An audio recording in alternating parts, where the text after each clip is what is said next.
What's up, everyone? Let's talk Canon F11. So they've got a lot of lenses out that, yeah, this is an 800mm F11. This is a 600mm F11, and this is their 100 to 400mm F8. And if you notice something, a pattern that's gone on with their lenses is the fact that they're kind of on the slow side, or they are on the slow side. And so I put out a video about 2 years ago indicating that I pre-ordered the 800, 600, and then backed out because I was looking at my catalog of images and the ISO that I was shooting them at, and I'm like, dude, there's no way you're going to be able to shoot at F11 in winter or in halfway decent light, and it's just going to be too noisy. And yeah, I was proved wrong. I was proved wrong. You can totally do it. And so here's the thing. Sometimes your past experience can kind of come back to haunt you. And it can kind of bite you in the butt a little bit because until you test it. And so the things that a lot of old timers, and I feel weird calling myself an old timer, but I've talked to other experienced photographers and they're like, yeah, shooting at F11, man. And even the guys that are kind of in the mid-range, maybe they're doing it 5 or 10 years, they're like, yeah, man, that's tight. That's really pushing it. But the thing we didn't take into consideration is this constant evolution or evolving of sensors and image technology.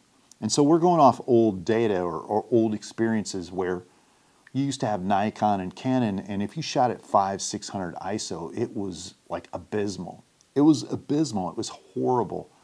And so you're thinking, it's just no, and you're shooting at f2.8, f5.6, and you're shooting at ISO 500, 600 indoors, and the image just looks horrible. So that's kind of some of the premise you go off of, versus you don't take it into consideration like Canon's going to update their sensors. And I can kind of see some method to their madness here, and it's actually brilliant what they've done.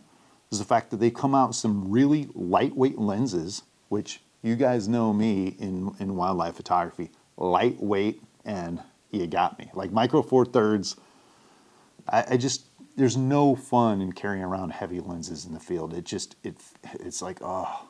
So Canon's done a great job with creating these light lenses. I mean, their 600mm f11's like 2 pounds. Their 800mm f11 is 2.8 pounds, which is ultra. That's like 7 times lighter than my Sigma 800mm f5.6. And so when you start going that big of an advantage, it really kind of grabs people's attention. But the thing is that f11, and this is where you have to look at Canon and shoot it differently. You need a different mindset, and you need to kind of set up your camera differently, and you approach things a little bit differently with the setup. And this is where just the last few months I've been adapting with Canon and just getting over it and saying, you know what, I'm going to approach things in manual mode. And so I want to put out another video on like how to set up things with these slower lenses, because you're no longer shooting at f5.6 or f6.3, you're at f11, maybe sometimes f17 or something. I think f16 on some of this with the multipliers, but you're getting out there really far.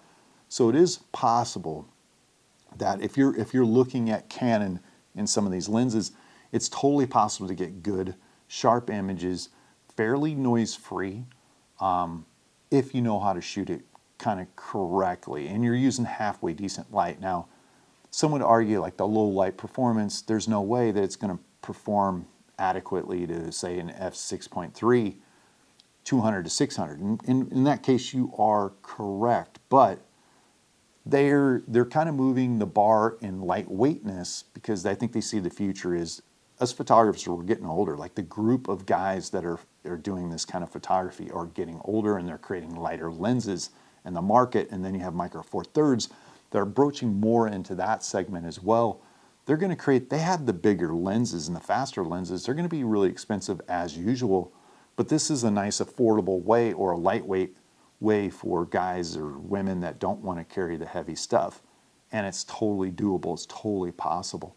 And so I applaud them for that. I've called out Canon multiple times for hampering their cameras, doing all kinds of things, not allowing video mode, not giving IBIS to their DSLRs, all kinds of stuff. But their setup, it seems to work. and it seems like they have a plan in the future. And initially I was a naysayer, but over the last few months, 6 months or so, I've been proven wrong time and time again.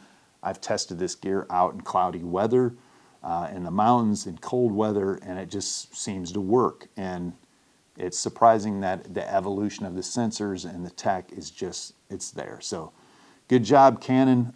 Moving forward, I'm going to show you guys some of the setups I use to get the best results, because you have to approach things a little bit differently because you're on that weird spectrum of F11. But anyway, guys, tune in and comments, questions below, and I'll see you next week.